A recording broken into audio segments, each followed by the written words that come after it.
Menjelang perayaan Natal dan Tahun Baru 2023, harga Hintalu ayam ras melonjak signifikan.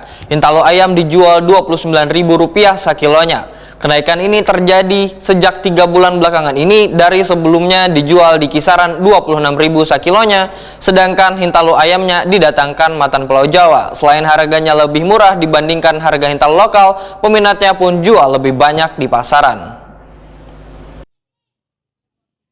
Menjelang perayaan Natal dan Tahun Baru 2023, harga Hintalu ayam ras melonjak signifikan. Hintalu ayam ras dijual Rp29.000 sekilonya. Kenaikan ini terjadi sejak 3 bulan belakangan ini. Dari sebelumnya dijual di kisaran Rp26.000 sekilonya. Sedangkan Hintalu ayamnya didatangkan Matan Pulau Jawa. Selain harganya lebih murah dibandingkan dengan harga Hintalu lokal, peminatnya pun jual lebih banyak di pasaran. Demikian diperlihatkan Halidi, salah seorang penjual Hintalu di Pasar Sentra Antasari, Banjarmasin, wayah ditakuni Prima TV Baisukan Kamis 15 Desember 2022. Menurut Halidi, harga Hintalu menjelang Nataru 2023 mengalami kenaikan sangat signifikan jika dibandingkan di tahun 2021 lalu.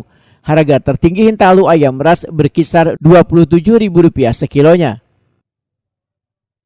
Ayam ras kalau itu kita pegang ada ayam yang naik benar ini mungkin bangnya ada anak kosong itu kalau mulai naik lah. Dari harga berapa ke harga berapa bisa diceritakan sejak kapan juga? Mulai 26 sampai 27, 28 sampai 29 terakhir nih bertahan ya ada lagi sampai 29 sudah. Yang orang naiknya 30-an lebih bisa Kalau ini telur dari mana Paman? Lokal kan? Jawa lah. Kalau dari lokal kosong loh. Ada juga ada sedikit terbanyak. Banyak Jawa kan barangan. Kalau minat masyarakat lebih suka yang Jawa. Lokal jarang orang-orang aja yang Paman ada kemungkinan ada kenaikan lagi gitu.